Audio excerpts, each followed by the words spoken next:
আজি 10টা বাজিব হ'ল ইয়াৰ পিছত ইলেকশ্যন কেম্পেইন নাই কালি 5টা বজাত কেম্পেইন শেষ হ'ব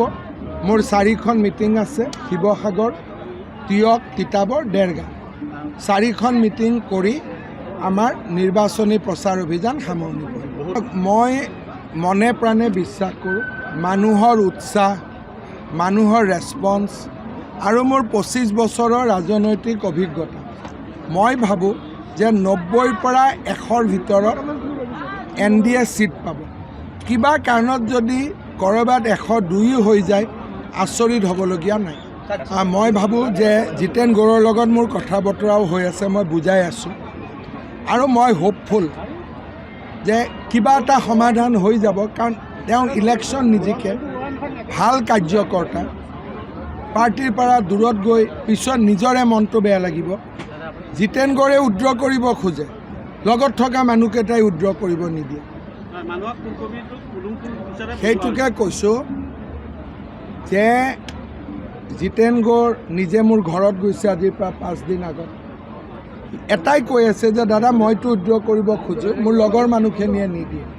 আৰু মই উদ্ৰ কৰিলে মোক পইচা খোৱা বুলি ক'ব সিও বেচেৰা ফচি গৈছে মন আছে উদ্ৰ কৰিব নোৱাৰে ফচি আছে আৰু ফুলটোক পদুম বুলি আজিকালি মানুহ বহুত স্মাৰ্ট ফুলকবি আৰু পদুম দুই এজন কোনোবা যদি ৰিটাৰ্ণিং অফিচাৰে কেতিয়াবা ৰিটাৰ্ণিং অফিচাৰ বা যিটো হলত থাকে তেওঁলোকে কেতিয়াবা ফুলটোকো দেখা নাপালে ফুলকবিটো দেখুৱাই দিয়ে তেনেকুৱা নহ'লে আজিকালি আৰু জেন জেড ওলাই গ'ল আজিকালি কোনে এইবিলাক ভুল কৰিব আৰু কলিয়াবৰৰ মানুহৰ হাতীত ভোট দি এটা হেবিট হৈ গৈছে মইতো ভাবোঁ আগতেও ফুলকবি কেতিয়াবা আছিল প্ৰত্যেকবাৰে কেশৱ মহন্তৰ ইলেকশ্যনত এটা ফুলকবি থাকিব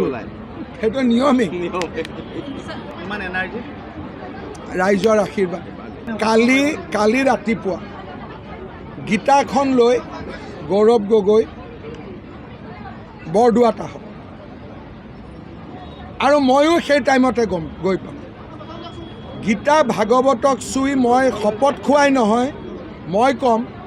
যে মোৰ যি আছে গৌৰৱ গগৈ মোৰ ঘৰত প্ৰৱেশ কৰি চব চাই লয় কিন্তু গৌৰৱ গগৈয়ে তেওঁৰ পৰিবাৰৰ তেওঁ মোৰ বুলি কয় তেওঁ বহুত স্মাৰ্ট আমাৰ শব্দটো নকয় মইতো কওঁ মই মানে মোৰ পৰিবাৰ ল'ৰা ছোৱালী চব মই চেলেঞ্জ দিছোঁ 8 তাৰিখে ৰাতিপুৱা 10টা বজাত গৌৰৱ গগৈ বটদ্ৰৱা সত্ৰত আহক মই শপত খাম যে মোৰ ল'ৰা ছোৱালী মই আমাৰ 72 ঘণ্টাত মৃত্যু হ'ব যদি ভাৰতৰ বাহিৰত আমাৰ 1 ইঞ্চি ক'ৰবাত এটা প্ৰপাৰ্টি আছে গৌৰৱ গগৈ এইটো শপত খাবনে নাই যে ভাৰতৰ বাহিৰত মোৰ আৰু মোৰ পত্নীৰ কোনো সম্পত্তি নাই পাকিস্তানৰ বেংক একাউণ্টটো খুলি দিবনে নাই 2 বছৰত MP ইলেকশ্যন আৰু 2 বছৰৰ ভিতৰত গৌৰৱ গগৈৰ পৰিয়ালৰ যে সম্পত্তি 100% বাঢ়ি গ'ল এইটোতো কোনো পেপাৰে নিলিখে দুখ লাগে এইটো কাৰণে যে টাৰ্গেটটো অসমীয়া মিডিয়াৰ মই কেতিয়াবা মোৰ চকু পানী ওলায়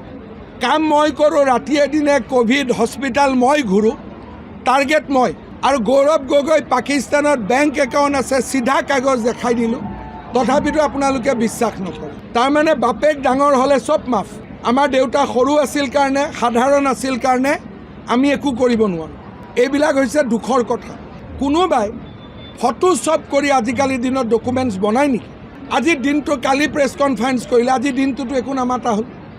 এতিয়া ইয়াত এইবিলাক আছে প্ৰতিদিন DUI সুধিছে নেকি আজি ধৰি পেলাই যে গৌৰৱ গগৈ কালি আপুনি ইমান ডাঙৰ ডাঙৰ কথা ক'লে আজি কিয় মুখেদি নামাতে আপুনি কোন পেপাৰৰ হয় ঈশান নিউজ পৰহি 8 তাৰিখে ৰাতিপুৱা 9টা বজাত বটদ্ৰৱা সত্ৰত দান গৌৰৱ গগৈ ভাগৱতত লৈ শপত খাওক যে মই মোৰ পত্নীৰ পাকিস্তান একাউণ্ট খুলি দিম আৰু মই শপত খাম যে হে ভগৱান মোৰ ল'ৰা মোৰ পত্নী কাবাৰ যদি বাহিৰত এটাও প্ৰপাৰ্টি আছে 72 ঘণ্টাত আমাক মাৰি পেলোৱা আৰু কিবা ক'ব লাগিব নে লাগিব আজি 2 বছৰ ধৰি জ্বলাই আছে মই সহ্য কৰি আছোঁ কাৰণ বিজেপি চৰকাৰখন আহিব লাগে কিন্তু এতিয়াতো আৰু কালি 5টা বজাত কেম্পেইন চেছ, কালিৰ পৰা মুখখন মোৰ কোনে ৰাখিব? প্ৰত্যেকটো এইবিলাকৰ মালিকৰ প্ৰত্যেকটোৰে পঞ্জী মোৰ লগত আছে। কুস্তি পত্ৰিকা 30 বছৰ হৈ গ'ল। এইবিলাক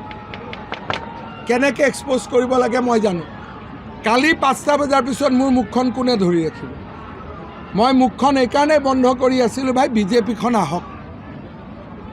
কাৰণ বিজেপি আহিলে ল'ৰাই চাকৰি পাব, বিজেপি আহিলে টানেল হ'ব, বিজেপি আহিলে এলিভেটেড কৰিডৰ হ'ব। গতিকে ৰাইজে যদি অমৃত খাব লাগে, কোনোবাই বিষ খাব লাগিব। সেইকাৰণে মই যোৱা 2টা বছৰ জানি শুনি বিষ খাই আছোঁ। মোৰ যদি ঘৈণীয়েক নহ'লহেঁতেন বিনা অপৰাধত, মোৰ যদি ল'ৰা ছোৱালী নহ'লহেঁতেন ছুইচাইড কৰি পেলালেহেঁতেন। মোৰ ল'ৰা ল পঢ়ি আছে, না আগ জানে না পিছ জানে, লিখি দিলে তাৰ নামত 40টা কোম্পানী আছে। নামকেইটা কিয় নিদিয়? নামকেইটা কিয় নিদিয়?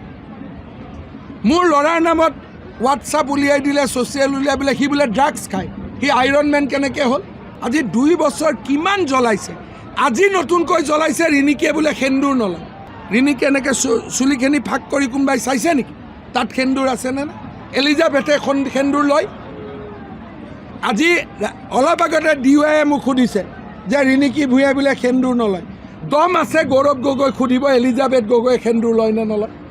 দম আছে? কালি আহক DOI মোৰ ঘৰত, ৰিণিকীয়ে সেন্দুৰ লয় নে নলয় মই দেখাই দিম।